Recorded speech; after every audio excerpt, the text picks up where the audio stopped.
Hey everyone, CJ here with the latest winner on the PGA Tour at the RBC Heritage Open up there, I guess I should say over there at Hilton Head.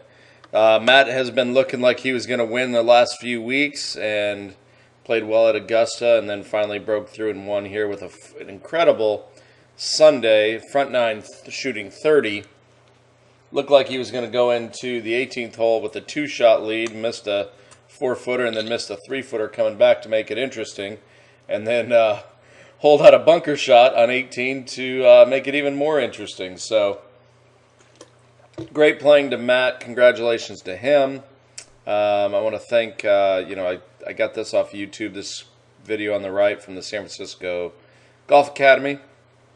And what we're going to look at here is with Matt Kuchar's swing. Now, we can look at a couple things here, and, first thing everyone's going to say is, okay, just looking at it, his swing looks obviously really flat here.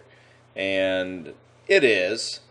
But the main thing that we're going to look at here with tour players especially is what can you kind of copy from him, what is good, what makes him, where he is. Obviously, if you saw him putt, he's a great putter. But there's always going to be these consistencies that you're going to see with tour players. And I don't care if you're looking at a swing, like Matt Kuchar's or Bubba Watson. There are going to be things that you're going to be able to take away from each of these players. And, again, as I'm saying, there's different philosophies. It is what it is. We don't need to really worry about, well, do I want to change my swing and become a one-planer? Or, you just need to take away the points of this and say, okay, how do I get that in my swing?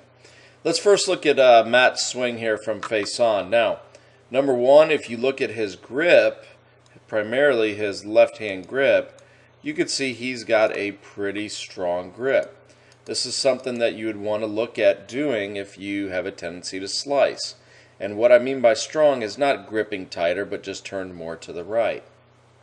Let's first look at what Matt does extremely well here on the way down. And that is that right elbow.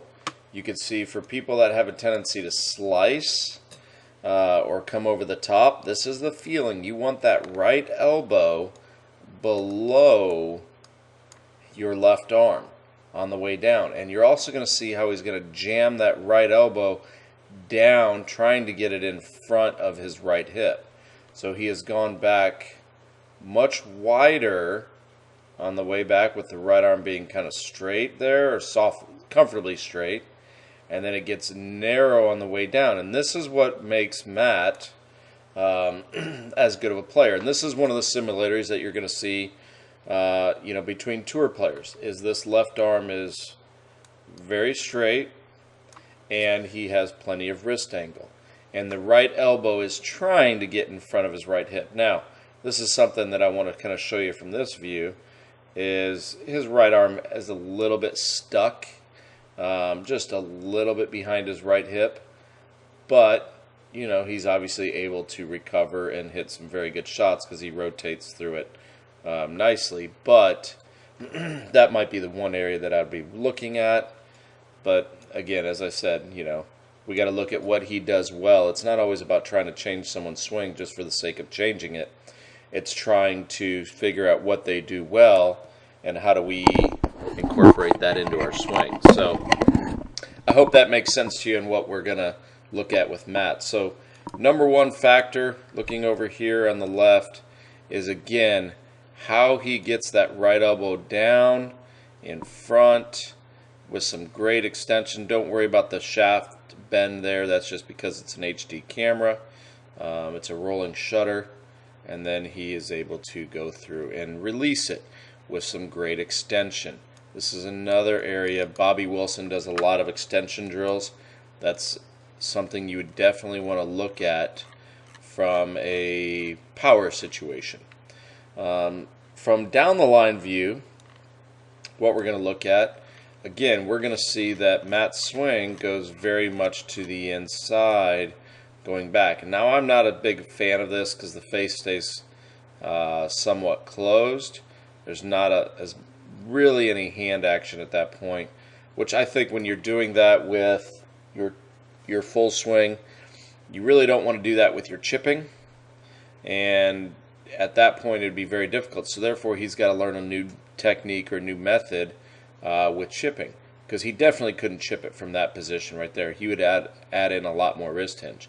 Whereas I'm trying to get you guys to do the same thing with your full swing as you are with chipping. You don't have as much time to practice as these guys, so left arm is obviously very across. Right arm is what we had termed deep. It almost looks like the right elbow goes back. I think this is a power leak for most people. Matt's a tall guy, but I definitely think that because that right arm doesn't rotate as much on the way back, typically most players, I would say, they do a mirror image on the way through and they don't rotate, and they would chicken wing. But we can see that Matt is rotating on the way through. So a few idiosyncrasies, but again, if one guy does it, does that mean the whole world needs to do something like that? No. But we just need to praise him for, his good work ethic and obviously a great game. So again, right elbow kind of working, elbows up and behind him. From here, the left arm's pretty flat. His instructor, Chris O'Connell, is going to say that he's got a steep shoulder turn, so you don't have to worry about it, and so be it. What are we going to do? Are we going to try to convince him in this video to change his swing? No. We just have to look at what's good, and here's what's good about Matt. Okay? If you look at this, again, that's from this point right here, where his hands ultimately are back in that circle, club head's in that circle, and it's back on that line. That's really what you're going to see as one of those situations. You can see where he started. He gets the club going back, and ultimately he gets it coming down through the top part of the forearm. Different strokes for different folks. He's done a great job. Don't get me wrong on this. Ideally, probably not the easiest way, in my opinion, on how to achieve that.